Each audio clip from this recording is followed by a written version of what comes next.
महाराष्ट्राचा अभिमान, महाराष्ट्र दिन.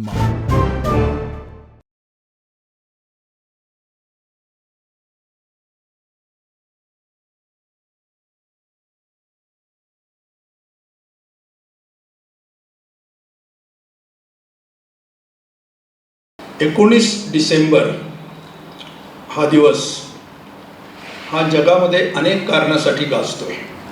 भारतामध्ये आणि खरं म्हणजे तसं म्हणलं तर जगामध्ये आणि विश्वामध्ये सुद्धा. आता मी केवळ भारताबद्दल बोलताना विश्व हा शब्द लावून बोलायची जी सध्याची सत्ताधारी पक्षाची सवय आहे त्या आधाराने बोलत नाही आहे, त्या अर्थाने बोलत नाही आहे मी. पण सगळंच वैश्विक असतं तर तशा अर्थाने नाही. तर एक म्हणजे आपले माजी मुख्यमंत्री यांनी अमेरिकेमध्ये प्रसिद्ध होऊ घातलेल्या एप्स्टीन, जेफ्री एप्स्टीन याच्या काही गुप्त कागदपत्र उघड होण्यामधून भारतामध्ये काही भूकंप होतील आणि राजकीय भूकंप होतील असं जे भाकीत केलं, तो नेमका आजचा दिवस मी सकाळपासून बघत होतो. काही कुठे भूकंप झालेला दिसतोय का अजून तरी काय माझ्या कानावरती आलेला नाही. पण दुसरे एक कारण आहे ते सुद्धा आजच्या व्याख्यानाशी संबंधित तारखेशी संबंधित आहे. ॲटलांटिस नावाचा एक धूमकेतू सदृश पदार्थ हा अवकाशामध्ये फिरतो आहे आणि त्याची सगळी जी वाटचाल आहे तर धूमकेतूच्या कुठच्याही नियमात बसत नाही, त्याच्या गती नियमात ती बसत नाही. ती कोणीतरी जाणीवपूर्वक निर्माण केलेली वस्तू आहे का अशा प्रकारचा दाट संशय हा वैज्ञानिकांना आहे. 19 डिसेंबरशी संबंध असा की ती पृथ्वीकडे ती येत नाही, ती गुरुच्या दिशेने जाते, परंतु पृथ्वीपासून तर त्याचं सगळ्यात जवळचं अंतर हे 19 डिसेंबरला आहे. घाबरू नका, ते जवळजवळ काहीतरी 27 लाख मैल किंवा किलोमीटर असं काहीतरी आहे. असो तर हे दोन गोष्टींनी आणि आज माझं व्याख्यान पण आहे म्हणजे तर असे अनेक मोठ्या गोष्टी आज विश्वामध्ये होत आहेत. तर आपण पहिल्यांदा जो विषय आहे आजचा जन आंदोलन आपले एक व्यापक थीम या व्याख्यानमालेची आहे.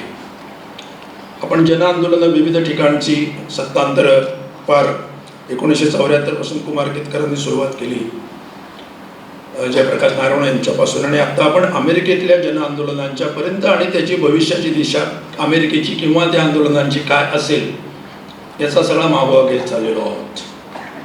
यामध्ये अतिशय महत्त्वाची अशी थीम आहे कारण आजच पुन्हा बांगलादेशमध्ये एक नव्याने उठाव झालेला आहे आणि तिथं परत नवीन काहीतरी त्या पहिल्या उठावाचं ज्यांनी नेतृत्व केलं त्याचीच हत्या झालेली आहे. तेव्हा ही आता मालिका किती चालू राहणार आणि त्याचं पुढं काय होणार, या अशा सगळ्या अनपेक्षित आणि अचंबित करणाऱ्या जन आंदोलनांमधल्या काही घटना आणि त्याचे भविष्यावरती होणारे परिणाम हा केवळ विनोदाचा विषय नसून गांभीर्याने विचार करण्याचा विषय आहे आणि तो स्टिरियोटाइप्समध्ये बसवणारा सुद्धा नाही हे सुद्धा आपण नव्याने समजून घेण्याची गरज आहे. म्हणजे जन आंदोलन म्हणजे काहीतरी समाजाची घडी किंवा क्रांतिकारक बदलाच्या दिशेने टाकलेलं पाऊल अशी साधारणपणे आपली समजूत असते आणि इतिहासामध्ये आपल्याला तसं व्हायला हवंही असतं. थोडं विशफुल थिंकिंग पण असतं आणि त्याच्यामुळे जन आंदोलनांच्याकडे बघण्याची आपली दृष्टी एक विशेष अशी बनून गेलेली आहे. किंवा असंही म्हणता येईल की ती जन आंदोलनं लक्षात राहतात की ज्या जन आंदोलनांनी खूप मोठे उत्पात राजकीय किंवा सामाजिक घडवून आणले.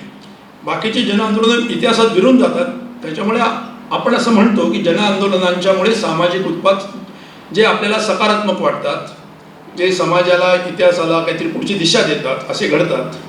आणि त्याच्यामुळे जन आंदोलनांचा विषय हा कार्यकर्त्यांना, नागरिकांना आणि भारतीय भूखंडामध्ये तर निश्चितच सर्वांना, कारण नेपाळ आहे, श्रीलंका आहे, बांगलादेश आहे, पाकिस्तान आहे, या सगळ्या भारताच्या दोन्ही बाजूला हे 4-5 देश जे आहेत त्या सगळ्यांमध्ये काहीतरी घडलेलं आहे आणि गेल्या 1-1.5 वर्षातच हे सगळं घडलेलं आहे. यामुळे सुद्धा आणि आता तर ते अमेरिकेत काहीतरी घडलं आहे. तर याचा थोडासा मागोवा आपण गांभीर्याने घेऊया आणि तो विषय मला त्याच्यामुळे महत्त्वाचा वाटला. आता अमेरिकेमध्ये जर अमेरिकेबद्दल जर बोलायचं असेल आपल्याला, तर आज अमेरिकेमध्ये काय घडतं आहे याची थोडीशी एक जी घटनांची मालिका जरी नसली तरी काही ठळक गोष्टी मी नमूद करणार आहे आणि त्याच्यापासून सुरुवात करणार आहे की म्हणजे आपण कुठल्या अमेरिकेबद्दल बोलतोय. ज्या अमेरिकेत आज या गोष्टी घडत आहेत त्या अमेरिकेबद्दल आणि तिथे होत असलेल्या काही जन आंदोलनं असेल किंवा बदलांचे परिणाम काय होतील याचा वेध आपल्याला घ्यायचा आहे. काय होते जरा थोडंसं आपण, सत्तेवरती ट्रम्प आले 2025 मध्ये, त्यांचं इनॉग्रेशन ज्याला म्हणतो आपण ऑफिशियली जानेवारी, मला वाटतं काय 10 का काय जी तारीख असते त्या तारखेला झालं. त्यांनी पहिल्या दिवशी ज्या ऑर्डर्स काढल्या आणि पहिल्या काही दिवसांमध्ये ज्या काढल्या त्याचे ब्ल्यू प्रिंट्स त्यांच्या समर्थकांनी आणि त्यांच्या कार्यालयांनी आधी लिहून तयार ठेवलेले होते. लक्षात घ्या, म्हणजे ते सत्य, कारण तुम्हाला माहिती की 4 नोव्हेंबरला त्यांची निवडणूक होते. 4 नोव्हेंबर नंतर 8 नोव्हेंबरपर्यंत त्यांचा निकाल लागतो आणि साधारण महिना सव्वा महिन्याचा कालावधी यामध्ये असतो. त्या कालावधीमध्ये किंवा खरं म्हणजे त्याच्या आधीसुद्धा त्यांचा जो सपोर्ट ग्रुप आहे त्या सपोर्ट ग्रुपनी काही अध्यादेश जे राष्ट्राध्यक्षांनी काढायचे त्यांच्या अधिकारामध्ये, ते कुठले, तर सगळ्यात पहिल्यांदा म्हणजे सरकारची काही खाती बंद करणं किंवा बंद होतील अशा प्रकारे त्यांचा वित्त पुरवठा, त्यांचं वित्त सहाय्य, अर्थसहाय्य बंद करणं. तर कुठली खाती, तर अशी सर्व खाती की ज्या खात्यांमुळे सामाजिक न्याय, गरिबांना काही प्रमाणामध्ये सरकारी मदत, मग ती शिक्षणातली असेल, आरोग्यातली असेल, इत्यादी खाती वेगवेगळी असतील, परंतु ज्याचा आशय हा बाजार व्यवस्थेच्या पलीकडे जाऊन सरकारने सामाजिक न्यायासाठी काही सामाजिक विषयांमध्ये हस्तक्षेप करून सकारात्मक हस्तक्षेप करणं आणि त्याला फंडिंग करणं.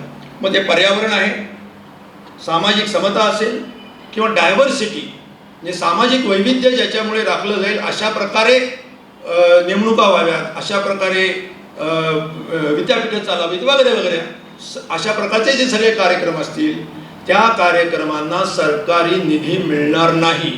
रिन्युएबल एनर्जी या विषयासाठी निधी मिळणार नाही. क्लायमेट चेंज होतो आहे, होणार आहे, तापमान वाढ होणार आहे, याच्यासाठी काहीतरी उपाययोजना केली पाहिजे, म्हणून सरकारने काहीतरी केलं पाहिजे, निधी बंद.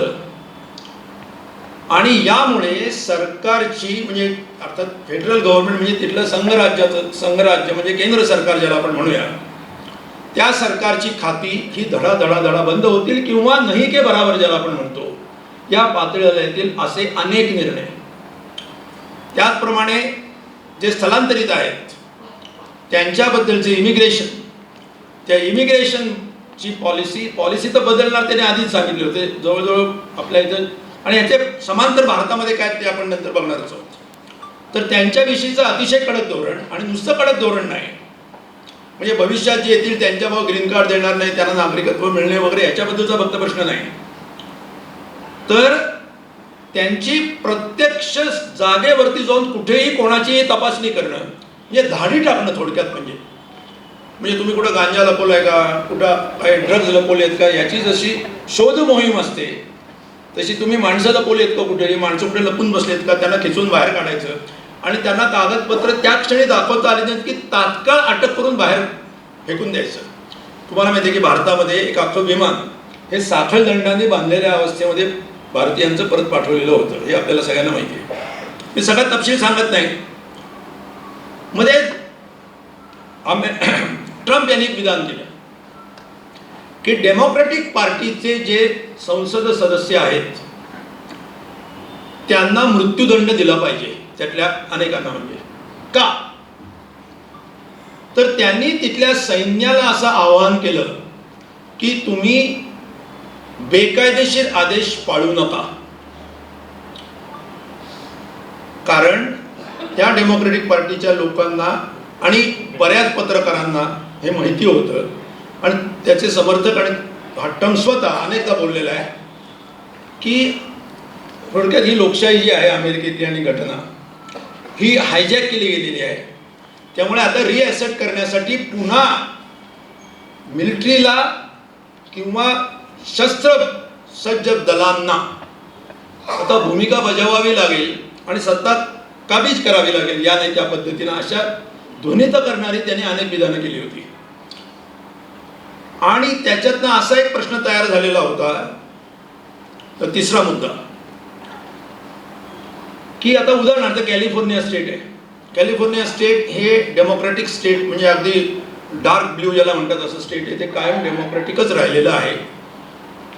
आणि कॅलिफोर्निया स्टेट असं आहे की जिथं सगळ्यात जास्त अमेरिकेतील लोकसंख्या आहे, असंच म्हणजे द हायेस्ट पॉप्युलेशन.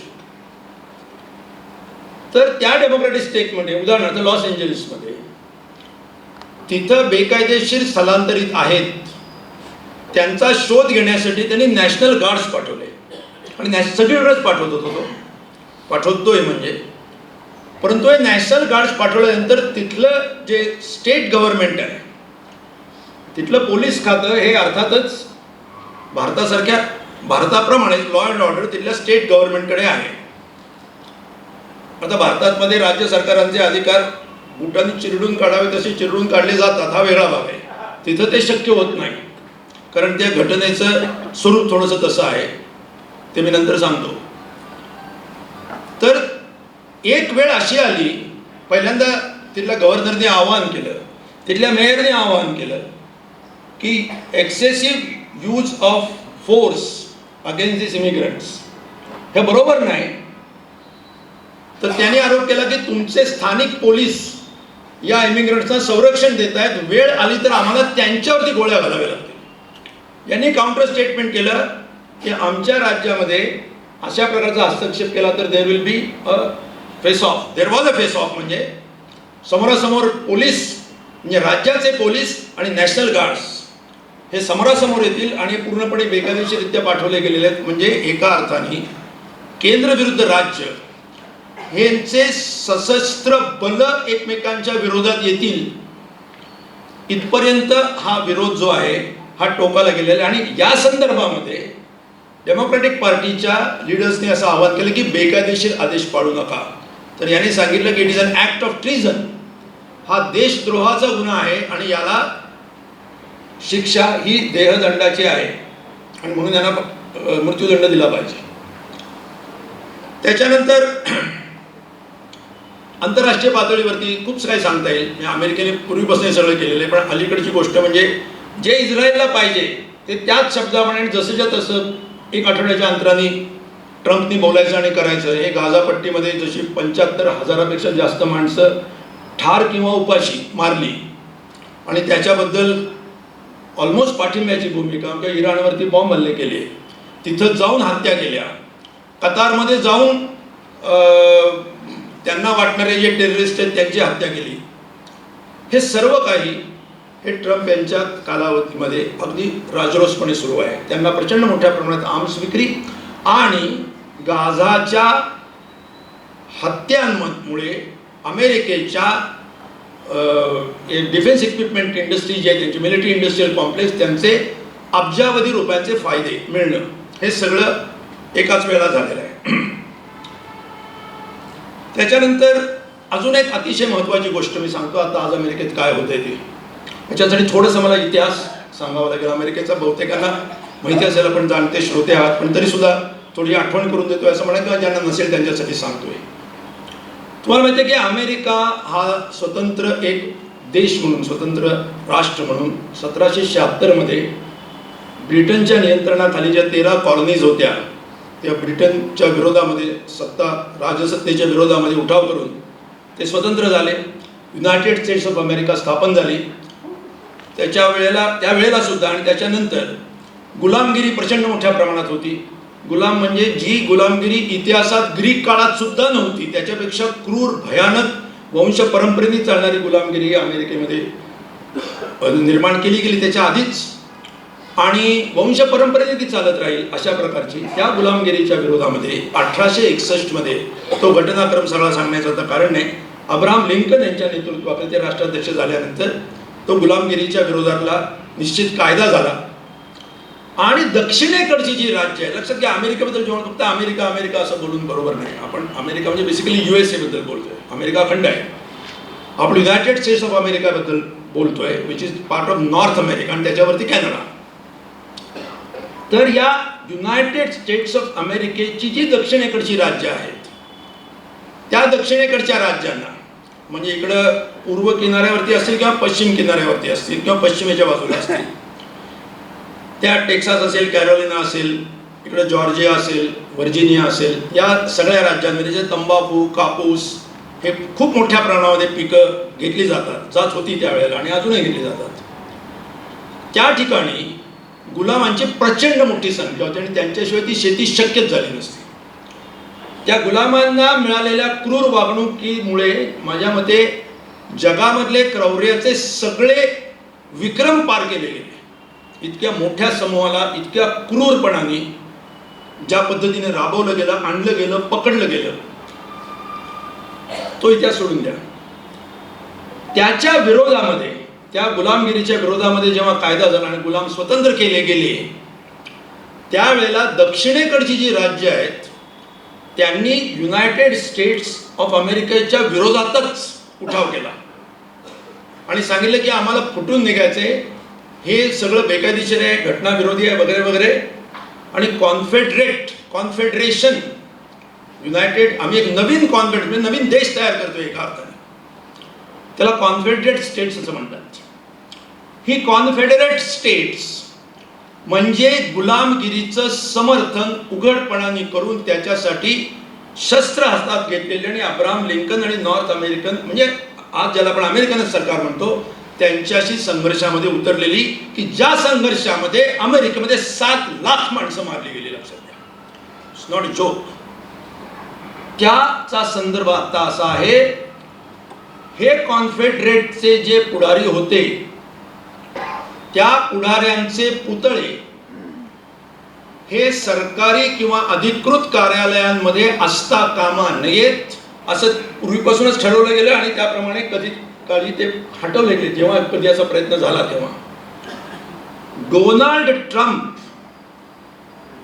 यांनी ते पुतळे पुन्हा बसवावेत अशा प्रकारचा आदेश काढलेला आहे. लक्षात घ्या, हे कॉन्फेडरेट स्टेट्स ही अमेरिकेशी म्हणजे अमेरिकेतल्या अब्राहम लिंकन यांच्या सत्तेशी त्यांचे काही वित्तीय मतभेद झाले, करांमधनं मतभेद झाले. म्हणजे फॉर दॅट मॅटर आपण असं म्हणू की अमेरिका ब्रिटनपासून जी फुटली म्हणजे युनायटेड स्टेट्स ऑफ अमेरिका स्थापन झाली, त्यावेळेला काय मुद्दे होते की नो टॅक्सेस विदाउट रिप्रेझेंटेशन, तुम्ही तिथं बसून काही ठरवाल, आमच्यावरती सत्ता गाजवाल, हे चालणार नाही वगैरे हे मुद्दे होते. म्हणजे थोडक्यात तुम्ही आमच्यावरती राज्य तिथे बसून लंडनमध्ये बसून करायचं नाही, आम्हाला लोकशाहीचे अधिकार पाहिजेत, आम्ही कुठले उद्योग चालवावेत, काय करावे असं तुम्ही तिथं बसून आमचं आर्थिक धोरण ठरवायचं नाही.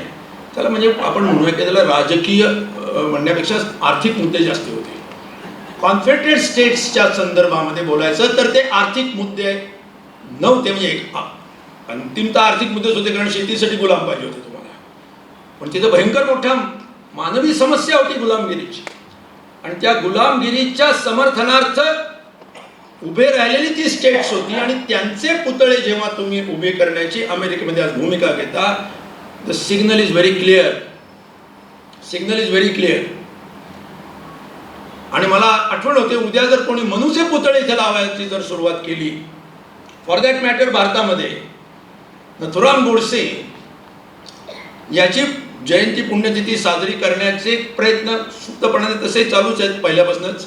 जर उघडपणाने कोणी करू लागलं तर जे होईल, जो शॉक बसेल तो शॉक हा आहे, त्याच्यापेक्षा बाहेर काय करा. म्हणजे कारण त्याचा हजारो माणसं आणि गुलामगिरी नावाच्या एका मोठ्या सामाजिक प्रथेचा तिथं प्रश्न होता.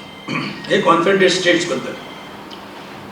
दुसरं, त्याच वेळेला हे सगळं होतंय, पण आपण ज्या अमेरिकन उद्योगांची किंवा अमेरिकन या IT सेवी जे आपण सगळे लोक आज आहोत, सगळे आहोत, आपण मोबाईल हातात दर 15 मिनिटांनी घेतोच, काय नवीन मेसेज आलाय बघण्यासाठी, तर ते आपल्यापर्यंत पोहोचवणारे फेसबुक असेल म्हणजे मेटा, त्याचा मार्क झुकरबर्ग असेल, मायक्रोसॉफ्टचा बिल गेट्स असेल, त्याच्यानंतर ॲपलचा आता लिम कुक असेल, ओपन ए आयचा सॅम अल्टमन असेल, असे अनेक, सर्जी ब्रिन असेल गुगलचा सर्जी ब्रिन. हे सगळे लक्षात घ्या. आय टी मधले, आय टी आणि आय टी आधारित उद्योगांचे हे स्टॉलवर्ड्स आहेत. They are controlling the world. म्हणजे तुमचं सगळ्या जगाचं आय टी नियंत्रित करणाऱ्या ज्या काही संस्था आहेत त्यांची मी आता नावं घेतली, हे आणि इतर अनेक ज्यांची नावं मला माहिती नाहीत. हे सगळे आपल्याला असं वाटत होतं, आधीपासून मलाही वाटत होतं की हा ट्रम्प नावाचा वेडा माथेकरू, सोशिओपॅथ, ज्याला सायकोपॅथ जसं म्हणतो तसं त्याला सोशिओपॅथ म्हणलं पाहिजे, तसा सोशिओ सायकोपॅथ याच्या लाईनमध्ये हे लोक तरी उभे राहणार नाहीत. राहिले. सप्टेंबरमध्ये त्यांनी एक मीटिंग घेतली, त्याला सगळे इन लाईन उभे होते आणि they followed the line. Trump याचे इतकंच कशाला, हा जोरा ममदानींनी आता आपल्याला सांगितलं होतं की ट्रम्प हा देशाचा शत्रू आहे, घटनेचा शत्रू आहे वगैरे वगैरे, आणि ते सगळं निवडणूक ही मी त्याच्यासाठी लढवतो आहे वगैरे, आणि लोकांनी मोठ्या संख्येने मतं दिली. Mamdani falls in line.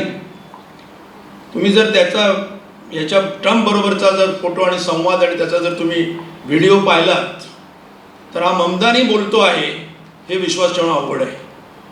हे सर्व जे काय अमेरिकेमध्ये घडतंय ही एक बाजू मी थोडीशी राजकीय सांगितली, आता आर्थिक बाजू लक्षात घ्या. दुसऱ्या बाजूला अमेरिकेमध्ये श्रीमंत आणि गरीब यांच्यामधली जी दरी आहे ती आपण कल्पना करू शकणार नाही, याच्या पलीकडे मोठ्या प्रमाणात ती वाढते आहे. आणि त्याच वेळेला अमेरिकन अर्थव्यवस्थेची जी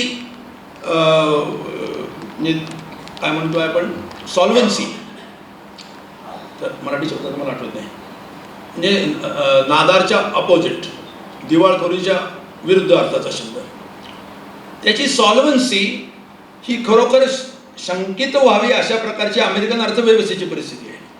कारण अमेरिकन म्हणजे सरकारचं जे कर्ज आहे it is double, sorry not double, about 125% of their GDP इथपर्यंत पोहोचलेलं आहे. तुम्ही जर विषमता जर पाहिलीत तर अमेरिकेमध्ये 0.1% लोकांकडे, 0.1 म्हणजे 1/10% यांच्याकडे 12% मालमत्ता आहे आणि 24% स्टॉक्सची मालकी आहे. 0.1% लोकांकडे. आणि आता ही आकडेवारी खूप सांगता येईल, त्याच्यात जात नाही जास्ती, कारण आकडे असे सांगून कोणाच्या लक्षात राहू शकत नाहीत. मला फक्त ट्रम्प याचा आणि या विषमतेशी काय संबंध आहे फक्त मला सांगायचं आहे. 2020 सालापासून आतापर्यंत हे जे अमेरिकेतले 10 सगळ्यात श्रीमंत अब्जाधीश आहेत, अब्जाधीश काय 800 काय समथिंग आहेत, त्यापैकी जे सगळ्यात श्रीमंत 10 आहेत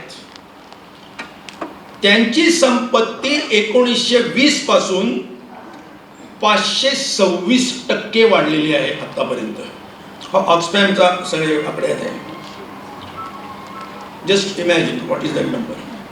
आणि आता ट्रम्पशी यांचा संबंध असा, आता 20 सालापासून काय यांचं सरकार नव्हतं, ते बिल आपल्या बायडेनचं होतं, चुकून लादेनचं तोडला, बायडेनचं होतं. तर त्यामुळे ट्रम्पमुळे संपत्ती वाढली असं मला म्हणायचं नाही. एक समांतर भांडवलशाहीचा जो विकास ज्या पद्धतीने चाललेला आहे त्याची एक आर्थिक व्यवस्था कशी चाललेली आहे मी तुम्हाला सांगतोय.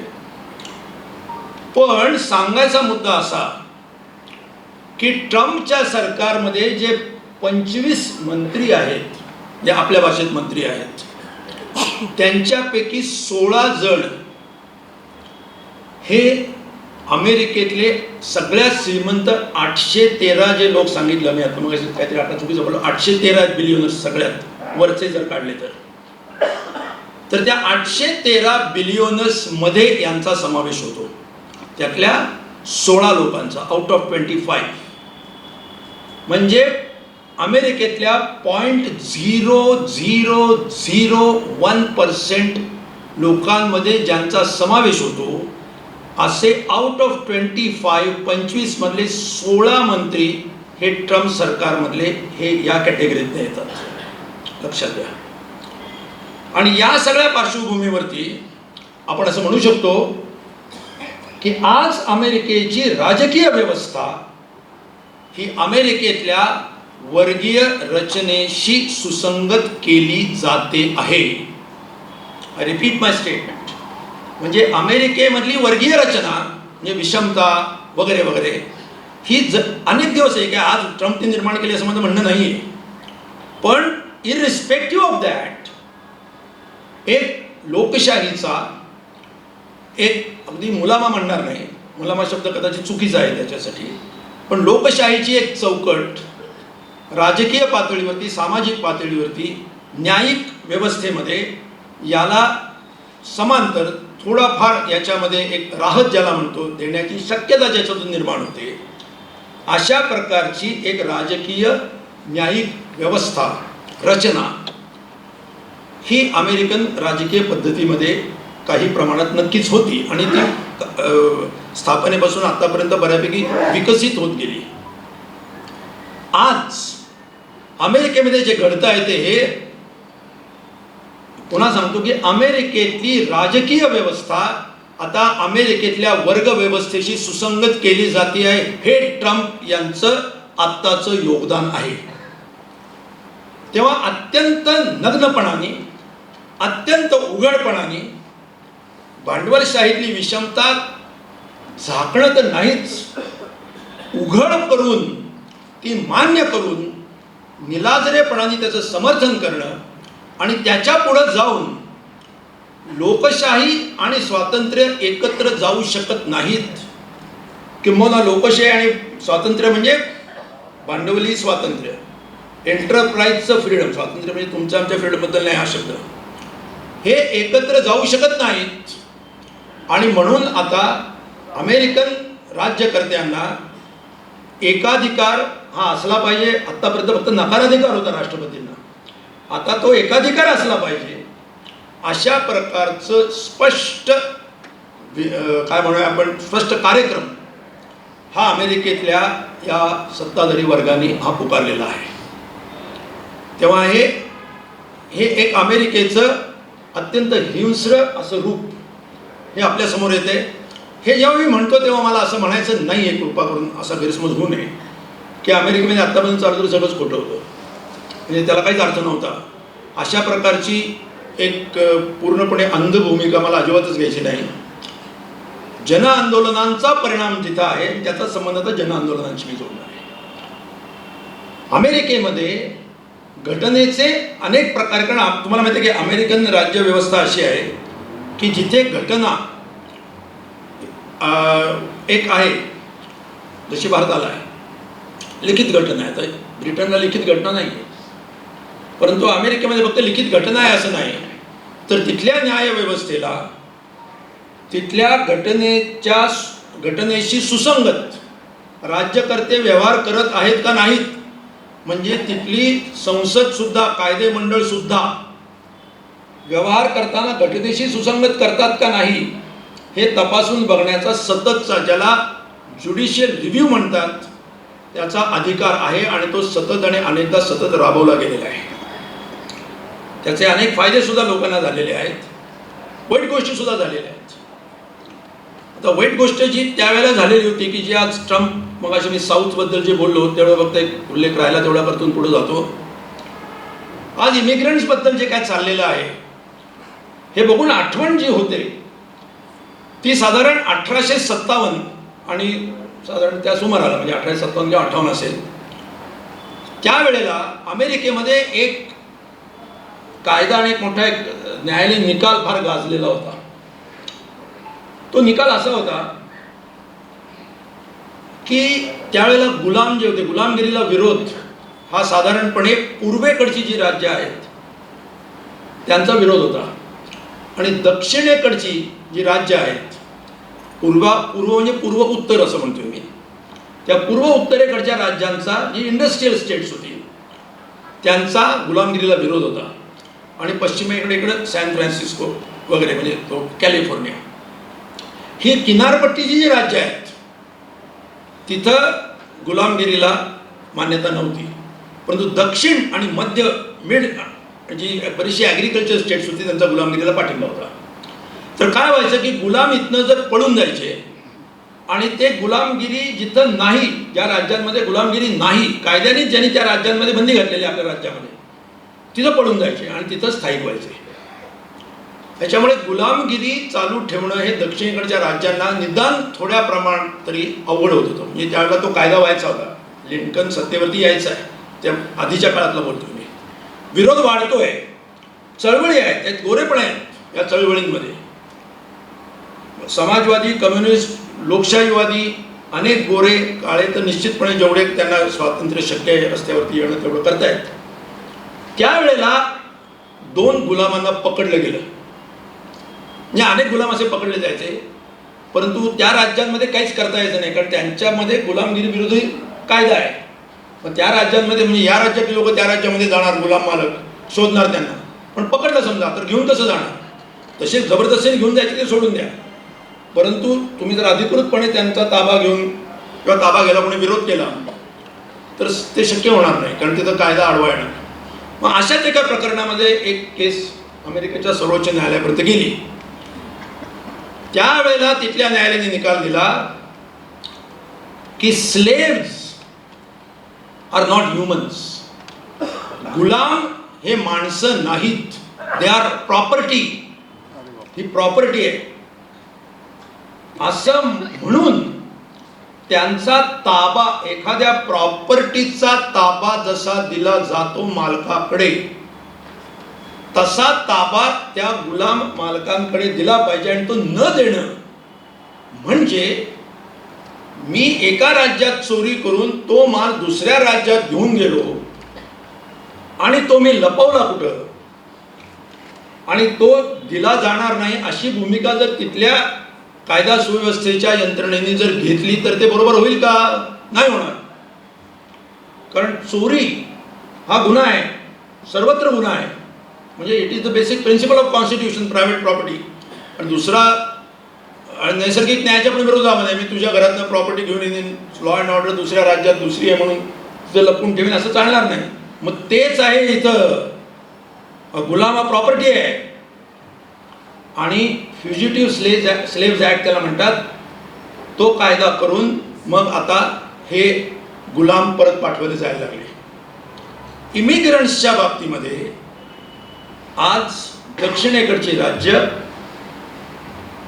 म्हणजे कुठली आता बोलत आहेत, पण मुख्यतः जिथं रिपब्लिकन रेड स्टेट ज्याला म्हणतात, दुर्दैवाने तर रेड हा फार डेंजरस शब्द आहे आपण वापरणं, पण रेड म्हणजे हा शब्द या ठिकाणी डेंजरस अशा अर्थाने आपण म्हणूया, कारण डेमोक्रॅटिक पार्टीचा रंग ब्ल्यू आणि रिपब्लिकनचा रेड असं तिथं समजलं जातं, मांडला जातो. म्हणजे तर तिथं आता ही इमिग्रंट्सना ज्या पद्धतीनं पकडलं जाते आणि ज्या पद्धतीनं पाठवलं जाते आणि ज्या पद्धतीनं त्यांची विथ ऑर विदाऊट एन्क्वायरी, तिथं प्रायव्हेट म्हणजे ते जे त्यांना पकडत आहेत ते नेमके कोण आहे त्यांची आयडेंटिटी पण उघड होत नाही लक्षात घ्या.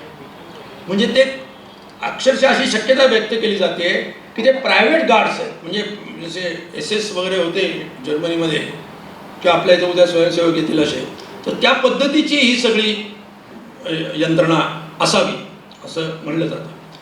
तर हे जे सगळं काय अमेरिकेमध्ये घडतंय, हे आज ही अमेरिकेतली राजकीय व्यवस्था एका वेगळ्या दिशेने जाते आहे आणि वर्गव्यवस्था जी आहे ती अधिक तीव्रपणाने विषम होते आहे. अशा वेळेला जन आंदोलनांनी याच्यापूर्वी अमेरिकेत काय केलेलं आहे याचा मागोवा आपण घेतला पाहिजे आणि मग आज काय होते इथपर्यंत आपण येऊया. अमेरिकेमधल्या जन आंदोलनांनी निश्चितपणाने इतिहासामध्ये खूप सकारात्मक भूमिका घेतलेल्या आहेत. उदाहरणार्थ सुरुवात करूया आपण गुलामगिरी विरुद्धचं आंदोलन. गुलामगिरीच्या विरोधामध्ये लक्षात घ्या, प्रत्यक्ष कृष्णवर्णीयांनी जे गुलामच होते त्यांना उठाव करण्याची संधी खूप कमी होती. कारण एकतर भाषेचा प्रश्न, फिजिकली ज्यांना साखळदंडाने बांधून ठेवून चापकाने मारणे आणि त्यांची मुलं बाळं ही सुद्धा गुलाम असणे जन्मतःच, अशी जिथं परिस्थिती होती त्या ठिकाणी त्यांना, आणि ते मुळात संख्या किती, तर एकेकाळी ती 40 लाखापर्यंत किंवा त्याच्याही पेक्षा पुढे गेलेली होती. परंतु टक्केवारी जर तुम्ही काढलं तर ती अशी नाही की मोठ्या समाजाचा एक विभागच उठला आणि काहीतरी केलं आहे.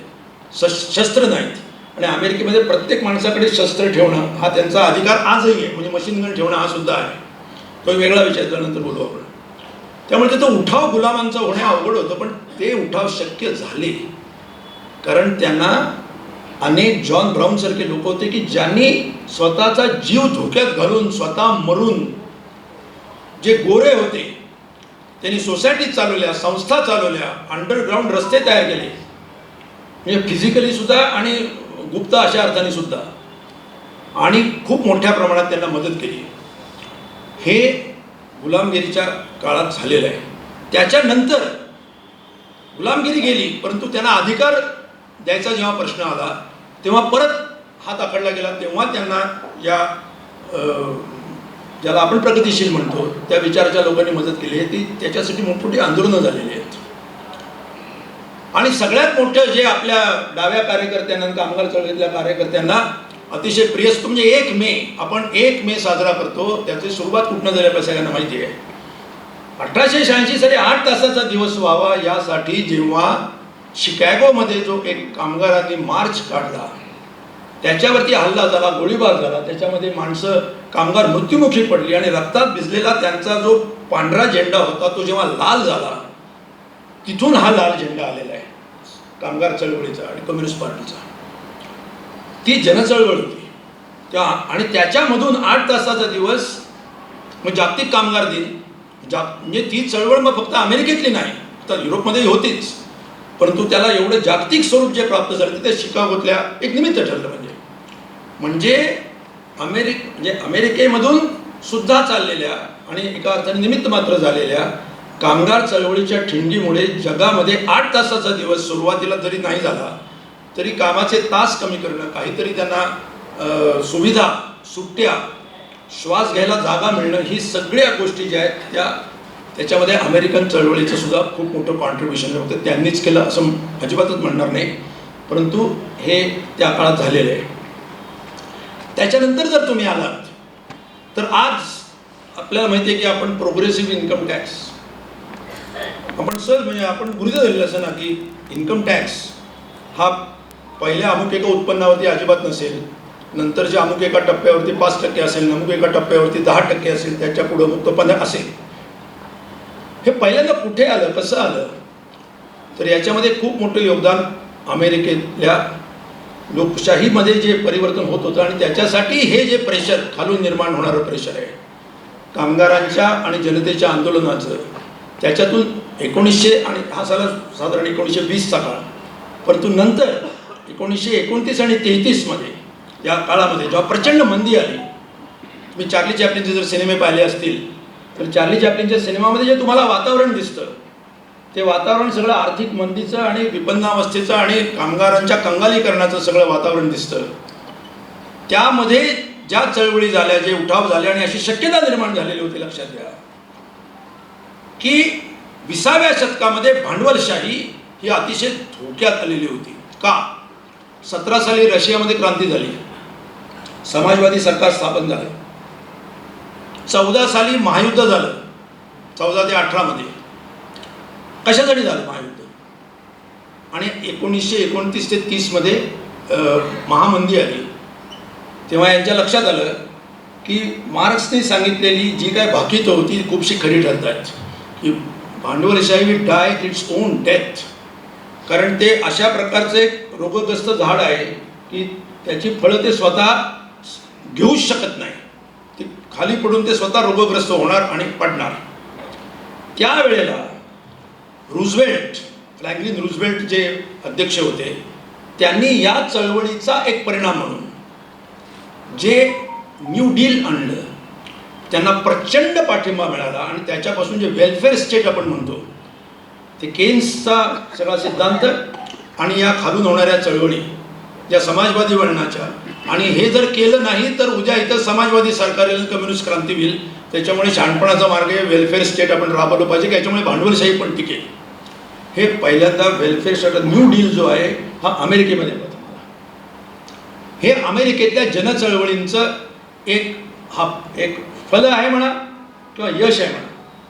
पुढे जर आपण आलो म्हणजे दुसऱ्या महायुद्धानंतरच्या काळामध्ये, तर मार्टिन ल्यूथर सारखे नेते कृष्णवर्णियांचे त्या काळामध्ये त्यांना म्हणजे कृष्णवर्णियांना अनेक राज्यामध्ये मताचा अधिकार नाही धड किंवा विविध पद्धतीने नाकारलेला, अनेक ठिकाणी पब्लिक स्पेसेसमध्ये त्यांना स्थान नाही. म्हणजे बसेस असतील, शाळा असतील, अगदी पब्लिक प्लेसेस असतील, क्लब्स असतील, इतकंच काही चर्चेस असतील, त्या सगळ्यामध्ये त्याला सिव्हिल राईट्सची मुवमेंट म्हणतात. नागरी हक्काची चळवळ, समान नागरी हक्काची चळवळ, ती एक जनचळवळ होती की ज्यांनी महात्मा गांधींचा आदर्श सांगितला वगैरे आपल्याला माहिती आहे.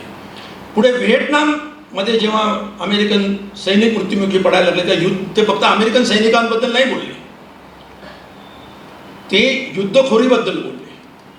तिथले विद्यार्थी रस्त्यावरती आले आणि अमेरिकेला व्हिएटनाममधून पराभूत तिथून तर केलंच, पण अमेरिकेतून सुद्धा सत्तेवरती दडपण आलं की आपल्याला असं चलून चालणार नाही, आपली जर माणसं मरतायत, शिवाय तुम्ही त्यांची माणसं फुकट मारताय आणि तिथं नापाम बॉम्ब्स टाकताय. म्हणजे एक आपण म्हणूया हा सर्व जनचळवळीचा रेटा आहे.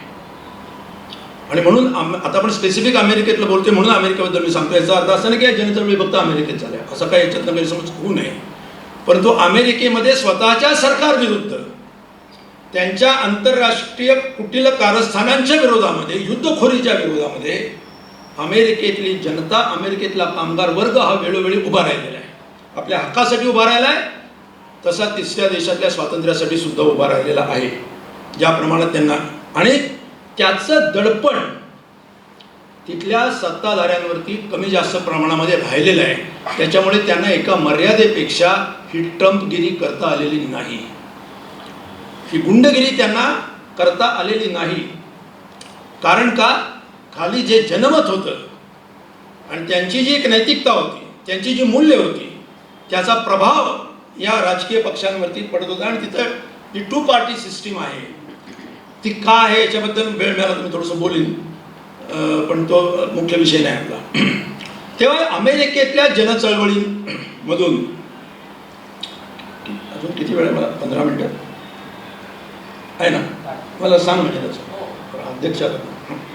अध्यक्षाला सांगतायत मला किती वेळ सांगा. त्याच्यानंतर सॉरी मध्ये एक अलीकडच्या काळातला उल्लेख राहिला, wall street, occupy wall street. जेव्हा जागतिकीकरणानंतर एक जागतिकीकरणाचं स्वरूप काय आहे, याच्यामध्ये 1% विरुद्ध 99% हे आंदोलन वॉल स्ट्रीट. तुम्हाला माहिती आहे का, आपल्याला दलाल स्ट्रीट जसं आहे मुंबईचा, तसं तिथला वॉल स्ट्रीट आहे. म्हणजे स्टॉक मार्केट, म्हणजे फायनान्स मार्केट, की जे सगळ्या रिअल इकॉनॉमीच्या वरती असं हावी होऊन बसलेलं आहे. त्याच्याबद्दल मी नंतर बोलेन. तर तुम्ही आम्ही 99% आहोत, तुम्ही 1% आहात आणि we oppose you, we delegitimise you, हे म्हणण्याचं धाडस या चळवळीने दाखवलं. आणि ऑक्युपाय ही स्पेस आमची आहे.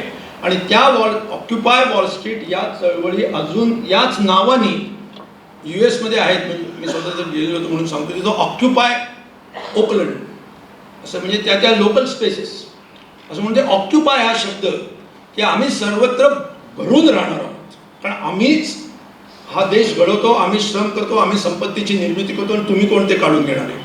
हा विश्वासाने, या निर्धाराने लोक रस्त्यावरती उतरले. तो सुद्धा एक भाग याच्यामध्ये आहे. आणि आता ओबामा जेव्हा सत्तेवरती आला, या सगळ्याला म्हणजे अमेरिकेमध्ये कृष्णवर्णीय की जो गुलाम म्हणून आणलेल्यांची पिढी पुढची, हे त्याचे वडील नव्हते गुलाम म्हणून आलेले, पण एखाद्या कॅटेगरी म्हणून बोलायचं तर तो मनुष्य अमेरिकेचा राष्ट्राध्यक्ष होऊ शकतो. याच्यामध्ये अमेरिकेतल्या तळागाळातल्या चळवळींचा, त्यांनी पसरवलेल्या मूल्यांचा, त्यांनी स्थापित केलेल्या मूल्यांचा निश्चितपणे काहीतरी प्रभाव राहिलेला आहे. म्हणजे ओबामाने जी धोरणं घेतली ती त्या मूल्यांना अनुसरून घेतलं असं मी कुठलंही प्रमाणपत्र त्यांना देत नाही आहे, कृपा करून लक्षात घ्या. परंतु तरीसुद्धा ज्याला आपण एक प्रेशर म्हणतो ज्याला आपण खाली, काय what is the ideal, it may be hypocrisy, दांभिकता असू शकते त्याच्यामध्ये, आहेच म्हणजे, परंतु ती का असू शकते? दांभिकतेमध्ये सुद्धा एक गुण आहे, लक्षात घ्या. दांभिकता ही वाईट आहे, मान्य आहे मला, पण दांभिकतेमध्ये असा गुण आहे, इंग्लिशमध्ये सांगायचं तर hypocrisy is a homage paid by vice to virtue. मी दांभिक असेल, पण मी दांभिक असून मी काय म्हणतो की मीच खरा लोकशाहीवादी आहे. म्हणजे लोकशाहीवादी असणं हे मूल्य दांभिक मनुष्य सुद्धा स्वीकारत नुसता नसतो, तर त्याचा तो जाहीर उद्गार पण काढत असतो, त्याचा ते जाहीर पण करत असतो की होय मी लोकशाहीवादी आहे, बघा मला. मग त्याच्या आधी मी समाजवादी आहे. मग आता तुम्हाला माहिती आहे, सत्ताधारी पक्षाचे लोक आधी एकात्मिक मानव विकासवाद किंवा गांधीवादी समाजवाद असे वेगवेगळे शब्द वापरायचे. अर्थातच ते दांभिक होते, काय त्यावेळेलाही सांगण्याची गरज नव्हती, परंतु त्याच्यात सुद्धा ही एक विक्ट्री होती की तुम्हाला सांगावं लागते की आम्ही ते हे नाही, आम्ही ते आहोत. हिंदुत्ववादी सांगून आम्ही सत्तेवर नाही येऊ शकत, तुम्ही कुठल्या तरी समाजवादी आहेत असं सांगूनच तुम्हाला सत्तेवरती यावं लागतं. तुम्हाला तिकीट यांचंच फाडावं लागतं. समाजवादाचं तिकीट फाडल्याशिवाय तुम्हाला मतदारांच्या प्रेक्षागृहात प्रवेशच नाही. ही जशी जरी दांभिकता असली, ही दांभिकता का होईना, परंतु त्या प्रमाणात त्याला एक सार्वत्रिक स्वीकार ज्याला म्हणतो या मूल्यांचा होता. आणि आता जे काय होतंय त्याचा अर्थ कसा लावायचा, मग हा आपल्या समोरचा प्रश्न आहे. म्हणजे हे झालं, बरंचसं वर्णन झालं, बरीचशी माहिती झाली, परंतु याचं विश्लेषण करून सो व्हॉट काय आपण फक्त काय मनगटं आपटायची, चावायची, बांगड्या फोडायचा, काय अजून काय एवढंच करायचं का? अजून त्याच्या पुढं काहीतरी सांगायचं आहे आपल्याला की याच्या पुढं काय करायचं आहे आपल्याला? तर डेव्हिड नॉर्थ म्हणून एक अमेरिकेतले समाजवादी चळवळीतले एक नेते आहेत, त्यांचं म्हणणं असं आहे, मी ते शब्दशः खरं मानतो असं नाही, कारण त्याला काहीतरी क्वालिफिकेशन जोडावे लागतील. ते असं म्हणलं की जर आज अमेरिकेतल्या सर्वसामान्य माणसाला जर विचारलं where is US going, America कुठं चालली आहे, तर निर्विवादपणे बहुतेक लोक उत्तर देतील to hell. America is going to म्हणजे USA is going to hell. आणि एका लक्षणार्थाने, अलंकारिक अर्थाने ते खरं आहे, पण त्यांचं असं म्हणणं आहे की हे भावनिक प्रतिक्रिया जरी अशी असली, स्वाभाविक प्रतिक्रिया जरी असली, तरी या सगळ्या बदलाचा अन्वयार्थ लावण्यासाठी ती पुरेशी नाही, आणि बरोबर तर अजिबातच नाही. तर माझ्या मते याचा अन्वयार्थ हा असा लागतो की सगळ्यात पहिल्यांदा आपण लक्षात घेऊ की लोकशाही व्यवस्था हा भांडवलशाहीचा एक आविष्कार आहे, परंतु लोकशाही व्यवस्था ही भांडवलशाहीची अंगभूत व्यवस्था नाही. म्हणजे वाघाला नख असतात, परंतु वाघाला नख नसतील किंवा ती कापलेली असतील तर तो वाघच नसतो असं होत नाही. नखाशिवाय वाघ असू शकतो. म्हणजेच भांडवलशाही ही मूलतः खाजगी मालमत्ता संबंध, नफ्याची प्रेरणा यांच्यावरती चालणारी एक अंध व्यवस्था आहे. आणि ती फक्त अर्थव्यवस्था नाही, ती एक संस्कृती आहे. भांडवलशाही संस्कृती आहे, लक्षात घ्या. जोपर्यंत अधिकाधिक हव्यास, अधिकाधिक साठवणूक आणि दुसऱ्यापेक्षा जास्त अशा प्रकारचं एक सांस्कृतिक मूल्य जोपर्यंत तुमच्या रक्तामध्ये भिनत नाही, तोपर्यंत भांडवलशाही व्यवस्था टिकू शकणार नाही, व्यवस्था म्हणून टिकू शकणार नाही. त्यामुळे भांडवलशाहीचे मालमत्ता संबंध आणि भांडवलशाहीचा अधिकाधिक नफ्याचा हव्यास हे जे त्याचे मूलभूत गुणधर्म आहेत, हे त्याचे इसेन्शियल्स आहेत. लोकशाही हे त्याचा एक आविष्कार आहे. त्यामुळे आज भांडवलशाही अमेरिकेतली जी आहे, त्या अमेरिकेतल्या भांडवलशाहीची परिस्थिती एक अशी झालेली आहे की ज्याच्यामुळे त्यांना आता येत्या काळामध्ये अशा प्रकारचा, मी त्याला बुरखा म्हणणार नाही कारण मला ती फक्त लोकशाही बुरखा होती इतक्या पातळीला मी खाली आणू इच्छित नाही ती, असा आविष्कार, हा आविष्कार, हे रूप हे त्यांना परवडणारं नाही आणि म्हणून त्यांनी ते आता का सोडून द्यायचं ठरवले, कारण ते परवडणारं नाही आहे. 1% वर्सेस 99%. सो ज्याप्रमाणे फ्रेंच राज्यक्रांतीच्या काळामध्ये, लक्षात घ्या, ज्या वेळेला फ्युडल लॉर्ड्स तुम्हाला जर ब्रेड मिळत नसेल काय तर केक खा हे सांगणारी राणी ज्या वेळेला येते, किंवा आम्हाला किमान काही अधिकार द्या, आमच्यावरती एवढे कर बसवत आहे तर मताचे अधिकार द्या सांगणारी थर्ड इस्टेटचे 95% लोक जेव्हा काही ठराव करतात तेव्हा त्यांच्यावरती शस्त्रदळ किंवा बॅसेच्या तुरुंगामध्ये त्यांना कोंडलं जातं. ते त्याच वेळेला कोंडलं जातं की जेव्हा सत्ताधारी व्यवस्थेला अशा प्रकारच्या विरोधाचा सामना करणं हे अवघड होतं. तेव्हा एका जरा थोडा अलंकारिकच भाषेत सांगायचं झालं तर रात्र जर खूप अंधारी वाटत असेल तर सकाळ जवळ आलेली असं समजूया आपण. तर मी नकारात्मक भूमिका घेणार नाही, ही परिस्थिती वाईट आहे, पण ही वाईट जेवढं तुमची धोरणं ही जेवढी तर्कविसंगत आणि मूल्य विसंगत असतील तेवढी तुम्हाला दडपशाही जास्त करावी लागते, लक्षात घ्या. कारण त्याच्याशिवाय तुम्ही त्या मूल्यांच्या आधारे किंवा त्या तुमच्या नवीन धोरणांच्या आधारे राज्यच करू शकणार नाही. त्यामुळे ज्या प्रकारची एक प्रतिक्रांती, काउंटर रेव्होल्युशन ही राजकीय व्यवस्थेमध्ये मूल्य व्यवस्थेमध्ये आणि राजकीय व्यवस्थेमध्ये होते, ते एकमेकांना फीड करता येतात, ते एकमेकांशी सुसंगत करतात. म्हणजे या राजकीय, तुम्ही सांगा मला, अगदी भारतातलं उदाहरण घ्या तुम्ही. भारतामध्ये लग्न आमच्या अकलूजकर मोहिते पाटलांनी जेव्हा विहिरीत बर्फ टाकला हे आजही लोक सांगतात. आज नदीमध्ये बर्फ टाकला असं जरी म्हटलं तरी ती अतिशयोक्ती होणार नाही, अशी या मोठ्या नेत्यांची लग्न होत आहेत. आणि त्याच्यामध्ये अत्यंत साधेपणाने राहणाऱ्या संघ स्वयंसेवकांचाही समावेश आहे. म्हणजे त्यांना त्यांच्या पाठीमागचे जे राज्य चालते त्यांचा पण समावेश आहे. त्यातले 4-2 नसतीलही, मी त्यांच्यातले सगळे प्रत्येक व्यक्तिशः वाईट आहे असं म्हणणार नाही, परंतु ते ज्याचं समर्थन करतात ते सगळे त्यांचे नेते याच कॅटेगरीत आहेत आणि काँग्रेसवाल्यांचे पण आहेत, राष्ट्रवादीवाल्यांचे पण आहेत. तो नॉर्मच आहे, इट्स अ नॉर्म. बेशरमपणा आणि त्याचं ओंगळ संपत्तीचं प्रदर्शन हा आता म्हणजे विधिनिषेध हा विषय संपलेला आहे. कारण हे विधिनिषेध पाळून राज्य करण्याची किंवा मतं मागण्याची गरज नाही. लाडकी बहीण म्हणलं की चालतंय, लाडकी फक्त म्हणायचा विषय संपला. काय लखपती, काय शब्द पती तर म्हणू शकत नाही, पण काहीतरी स्त्रियांना काय म्हणतात आता, लक्षाधीश करणार वगैरे अशी काही गात्रं दाखवायची.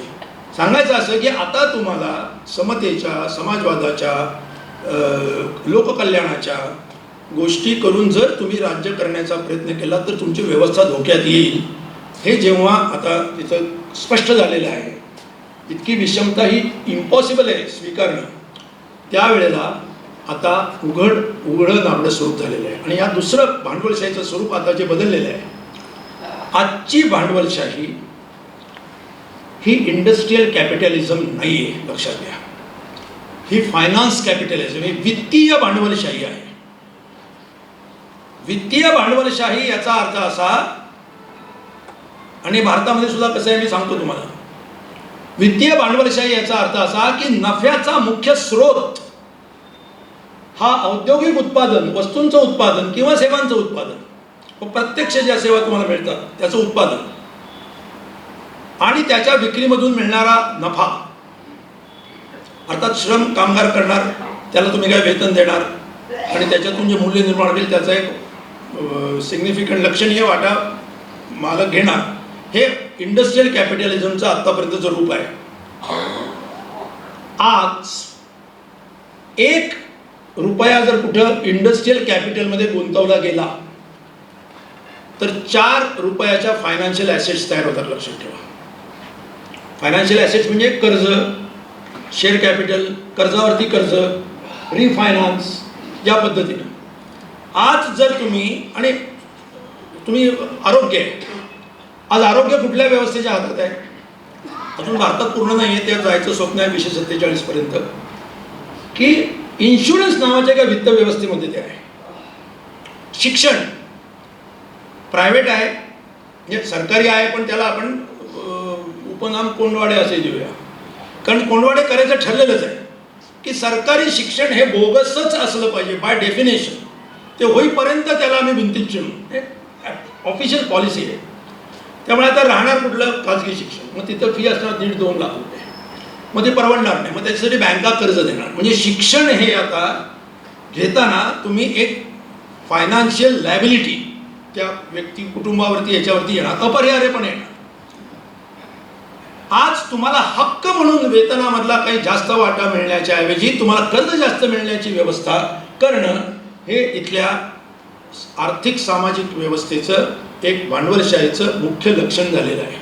आणि आज जर तुम्ही गेलात गरिबांमध्ये, आपण बरेचसे तर मध्यमवर्गीय बसलेलो आहोत माझ्यासहित, मध्यमवर्गीय तर कर्जबाजारी, हाऊस लोन, तुम्हाला घरं बांधायचे आहेत ना, ते म्हाडा वगैरे स्वस्त घरं वगैरे हे विसरून जा, तुम्हाला होम लोन मिळेल. पुढं बघा, 40 वर्ष तुम्ही हप्ते भरत बसा आणि कुठं काही विरोधी कोणाच्या बोलायचं असेल तर विचार करा. आणि दुसऱ्या दिवशी तुमचा हप्ता, 1 महिना पगार नाही झाला, दुसऱ्या दिवशी तुमचा हप्ता थकला तर काय होईल ते तुम्हाला माहिती आहे. शेतकरी आत्महत्या का करतायत? त्या वित्तीय फासामधून करतायत. आणि वित्तीय फास का बसतोय? कारण काही सरकारचे धोरण आहेत. शेतकरी हा एक थोडा वेगळा विषय आहे.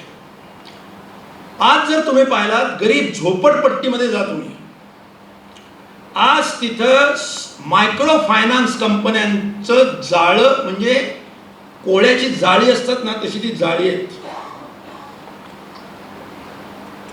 आणि एकाने दुसरे असं गिळावे, ही तर जगाची परंपरा, हीच या व्यवस्थेची परंपरा आहे, हाच जगाचा न्याय खरा, असं म्हणण्याची तर वेळ आलेली जुन्या एका गाण्यातली. आज मायक्रो फायनान्सची कर्ज ही एकेका व्यक्तीने 4-4 कंपन्यांची कर्ज घेतलेली आहेत. जाऊन सर्वे करा, याच्याबद्दल बरंच आम्ही व्हिडिओ केलेत, बघा तुम्ही, पुढं मिळाले तुम्हाला, म्हणजे इंडी जर्नलवरती बघायला मिळतील. खूप डिटेल्समध्ये बोललो आहे, विश्लेषण केलं आहे. हा फायनान्स कॅपिटलिझम आहे. इथं नफ्याचा स्रोत हा फायनान्शियल ॲसेटची मालकी हा जास्ती आहे रादर दॅन इंडस्ट्रियल कॅपिटल. आणि इंडस्ट्रियल कॅपिटल म्हणला रेट ऑफ प्रॉफिट कमी होते. त्यामुळे इथे एक असं एक फायनान्सचं आणि आंतरराष्ट्रीय जाल तयार झालेलं आहे. आज ज्या मोठ्या मोठ्या कंपन्या यांची नावं मी घेतली ना, यातल्या बहुतेक कंपन्या या मॉरिशस, केमन आयलंड्स, इथं त्यांची हेड ऑफिसेस आहेत. लक्ष द्या, अमेरिकेत नाही आहेत. म्हणजे वर्किंग ऑफिसेस असतील काही, पण आज टॅक्स हेवन्स नावाचा एक महाभयंकर प्रकार तयार झालेला आहे. टॅक्स इव्हेजनचे मोठमोठी नेटवर्क्स आहेत. या विषयावरती 2 तास बोलता येईल, मी त्याच्यात जात नाही आता.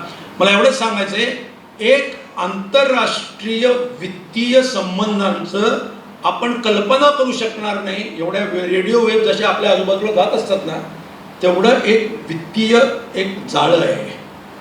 त्यामुळे या भांडवलशाहीला आता वित्तीय भांडवलशाही असं म्हणतात. आणि म्हणून अमेरिकेतल्या सर्वसामान्य माणसावरती किती कर्ज आहे, इतकंच काय त्या अमेरिकन सरकारवरती किती कर्ज आहे, याचे जर तुम्ही आकडे काढलेत. आता सोन्याची किंमत वाढते. एवढी का वाढते? तुम्हाला असं वाटतं की लोकांना ते मंगळसूत्र हिसकावून घेतील वगैरे, त्याची भीती वाटली. आमच्या पंतप्रधानांनी भयंकर भीती व्यक्त केली होती की तुमच्या हे काँग्रेसवाले गळ्यातून मंगळसूत्र खिचून घ्या.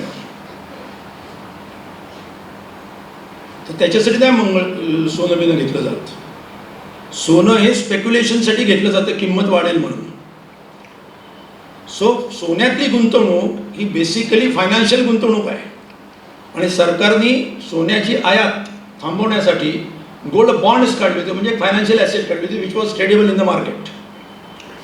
आज सेन्सेक्स जेव्हा काय किती 70,000 काय वॉट एव्हर दॅट नंबर, हा किती सर, हां 85, हा जो जातो तो काय असं तुम्हाला वाटतं? काय सेन्सेक्स म्हणजे काय?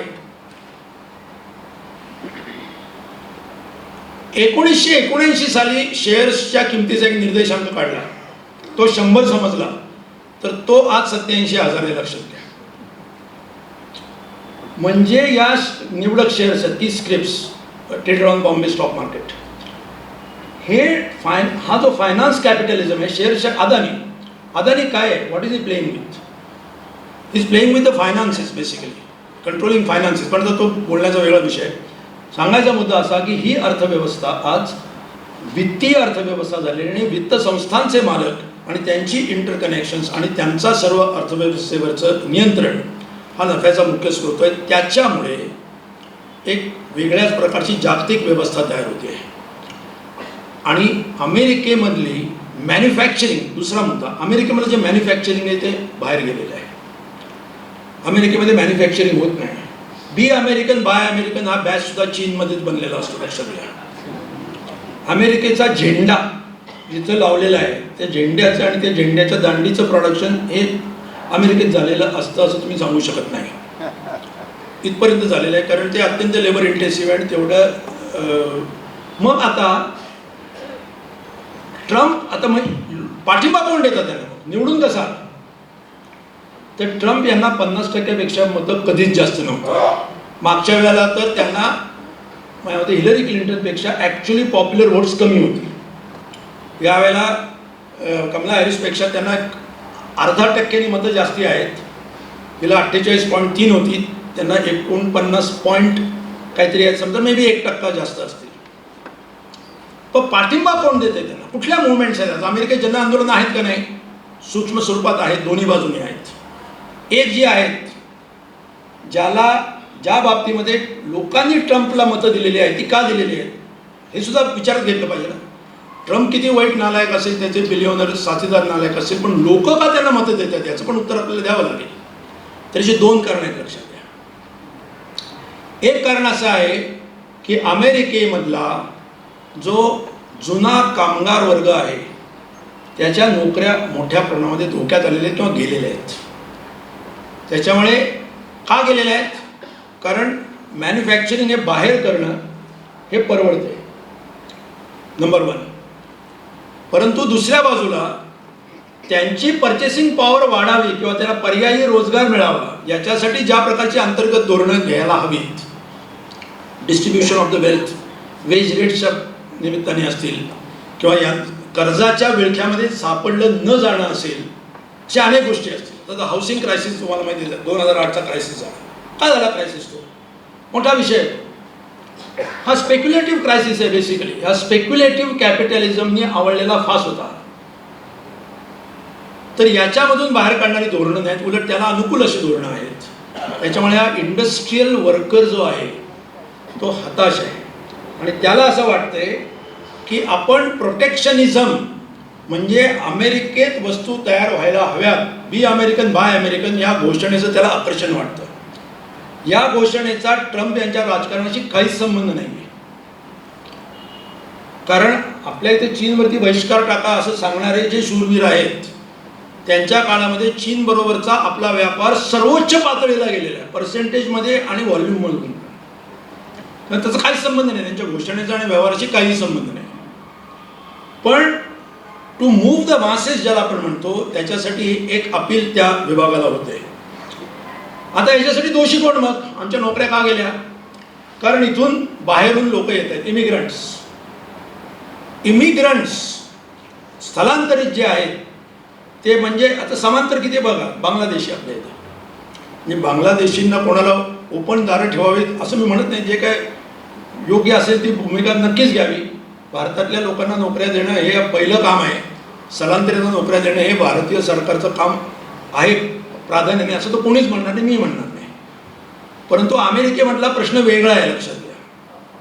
अमेरिकेमध्ये स्थलांतरित लेबर शिवाय तिथलं ॲग्रिकल्चर चालू शकत नाही आणि ते त्यांना लिगलाइज कसं करायचं ही तिथल्या व्यवस्थेसमोर रेगन यांच्यापासून समस्या होती. आणि रेगन, जॉर्ज बुश मोठे आणि छोटे या दोघांनीही त्या वेळेला इमिग्रंटच्या बाबतीमध्ये त्यांची आवश्यकता आहे लक्षात घेऊन, परंतु त्याला फार उत्तेजन मिळणार नाही याची काळजी घेऊन त्यांना लिगलाइज करणं किंवा काही गोष्टींकडे दुर्लक्ष करणं अशी भूमिका वेळोवेळी घेतलेली आहे. म्हणजे याचे रेकॉर्ड्स आहेत. पर केंद्रींच्या काळापासून हा प्रश्न आहे तसं म्हणलं तर. तेव्हा इमिग्रंट लेबर हे त्यांना हवं होतं आणि ते त्यामुळेच तिथं आहे. त्यांना नको असताना ते घुसून आलेले आहेत हे नाही आहे. घुसून आलेले लोक कधी पकडता आले असते, परंतु त्यांना त्याची गरज होती. आज त्यांना काय पाहिजे लक्षात घ्या. आज त्यांना इमिग्रंट्स हवेत, ऑस्ट्रेलियामध्ये पण हवेत, युरोपमध्ये पण हवेत, परंतु त्यांना नागरी अधिकार द्यायचे नाहीत. हा मुद्दा आहे. त्यांना एक्सक्लूड देम फ्रॉम सिटिझनशिप, म्हणजे त्यांचं लेबर हवं आहे. कोण काम करणार आहे ॲग्रिकल्चरमध्ये? इमिग्रंट नसतील तर तिथं तुम्ही घर साफ करायची, घरं बांधायची कामं घ्या, कोण येणार आहे तिथं? हे दक्षिण अमेरिकेमधून येणारे प्रामुख्याने, किंवा इकडून तिकडून असे डंकी वगैरे करून आलेले काही लोक धाडसी, यांच्या व्यतिरिक्त तिथे ही कामं करायला मनुष्यबळ नाही आहे जेवढ्या प्रमाणात आवश्यक आहे तेवढं. तेव्हा इमिग्रंट्सच्या बद्दलचं धोरण हे काय म्हणतात ना, प्लेइंग टू द गॅलरीज, एक उभा करायचा एक शत्रू आणि त्या शत्रूला पिटायला सुरुवात करायची आणि सांगायचं की हा तुमचा शत्रू आहे. हे त्याच्यापेक्षा त्याच्यात काही फार मोठं सत्य नाही. त्यात काहीतरी इन्सिडेंट घडतात. आज त्यांनी काय काढला आदेश लक्षात घ्या. तुम्हाला माहिती आहे का, तो जो परवा त्यांनी गोळीबार केला तो लॉटरी सिस्टीममधनं आलेला होता व्हिसाच्या, म्हणून व्हिसाची लॉटरी सिस्टीमच बंद केली. पण मला कळत नाही म्हणजे त्या माणसाचं आडनाव अमोघम होतं म्हणून त्या आडनावाचं कोणीच येता कामा नाही. असलं इतकं भंकस आहे बोलणं, याला काहीच अर्थ नाही आहे. परंतु this is playing to the galleries. Anyway, तर याच्यामध्ये अजून एक मुद्दा आहे, तो म्हणजे बऱ्याच गोष्टी सांगता येतील की चॅलेंजिंग द एस्टॅब्लिशमेंट, स्वतःची हिरो अशी प्रतिमा तयार करायची. नेहरूंच्या काळात ते झालेले आहे. सगळं आम्ही मोडून काढतो. एक्झॅक्टली पॅरल, जर शब्दशः तुम्हाला समांतर सापडते. शब्दशः मी काहीतरी अँटी एस्टॅब्लिशमेंट काहीतरी करतोय आणि एस्टॅब्लिशमेंट मला दाबायला बघते, हे सगळं नॅरेटिव्ह आहे सगळं. तर ही जन आंदोलनं जशी होत आहेत तशीच ही थोडी आहेत. परंतु अमेरिकेमध्ये नो किंग्ज इन US याच्यासाठी जूनमध्ये 70 लाख लोक एका दिवशी रस्त्यावरती आले होते. लक्षात घ्या, इट्स नो जोक. तेव्हा अमेरिकेमध्ये लोक विरोध करत नाही आहेत किंवा अत्यंत ॲक्टिव्हली विरोध करत आहेत. माध्यमं त्यांच्या ताब्यात आहेत. ही ज्यू लॉबी जी आहे, ते गाझाच्या जशा बातम्या आपल्या इथे येऊ शकत नाही किंवा तिथेही येऊ शकत नव्हत्या, त्यामुळे ह्याही बातम्या दाबल्या जातात, तरीसुद्धा 100% दाबल्या जातात. तेव्हा अमेरिकेमध्ये हे no kings and no dictatorship in America अशी आंदोलनं ही जोरदार आहेत. परंतु त्याच वेळेला ही प्रतिक्रांती करणारी व्हाईट 1, रुरल 2, ग्रामीण गोरे, ग्रामीण कमी शिकलेले पुरुष यांची संख्या यांना पाठिंबा देणाऱ्यांमध्ये जास्ती आहे. त्याच्यात अनेक विचित्र पंथ किंवा नॉनसारखे तयार झाले, पण आपल्याला वेळ नाही. तेव्हा ही जन आंदोलनं ही या स्वरूपाची सुद्धा मोठ्या प्रमाणात होत आहेत की ज्यांनी गाझासाठी आंदोलनं केलेली आहेत. रस्त्यावरती उतरलेले लाखो दशलक्ष लोक उतरलेले आहेत अनेक. हे अमेरिकेमध्ये घडते. अमेरिकेमध्ये एक चित्र जे आपल्यासमोर येत आहे की लोक तिथं विरोध करत नाहीत, हे खोटं आहे. कारण इथला आणि तिथला मीडिया हा बराचसा नाही, खूपशा प्रमाणामध्ये मॅनेज्ड आहे. आता ते जोशी कोण होते ते गेल्यानंतर सुद्धा तो मॅनेज दुसरा कोणीतरी आला असेल. एनिवे, तेव्हा अमेरिका कुठल्या दिशेने जाते आहे, माझ्या मते फिंगर्स क्रॉस्ड असं आपण म्हणूया. परंतु आत्ता युरोपमध्ये आणि अमेरिकेमध्ये ज्या प्रकारे तळामधून एक डाव्या बाजूने उठाव, जनतेचे उठाव म्हणजे चळवळी अशा अर्थाने हे मोठ्या प्रमाणात होत आहेत. मतं उलट्या बाजूने होत आहेत. म्हणजे असं नाही की उजव्या बाजूचे आंदोलन नाही आहेत, परंतु तरीसुद्धा जी आंदोलनं इतिहासाची भूत न बनता भविष्याचे दूत बनण्याची भूमिका घेतात तीच प्रगतिशील असतात. ज्या आंदोलनांना काही एक नैतिकता, काही एक सार्वत्रिकता आणि भविष्याबद्दलची सर्जकता असते, तेव्हा नैतिकता, सार्वत्रिकता आणि सर्जकता ही 3 गुण ज्यांच्यामध्ये आहेत अशीच जन आंदोलनं समाजामध्ये स्थायी आणि चांगला बदल घडू शकतात. केवळ जन आहेत म्हणून नाही, त्याला चांगल्या वाईटाचा विवेक लागतो, ते सगळीकडे तत्व तीच आम्ही राबवणार अशी लागते. आणि अजून एक राहिलं समावेशकता. सगळ्यांना त्याची समावेशकता पण आवश्यक आहे. हे या अमेरिकेतल्या काही आंदोलनामध्ये दिसतं. आणि माझी अशी खात्री आहे, म्हणून मला जर असा कोणी प्रश्न विचारला की where is America going, America is not going to hell. America प्रसव वेदनांमध्ये आहे असं मी म्हणेन. धन्यवाद.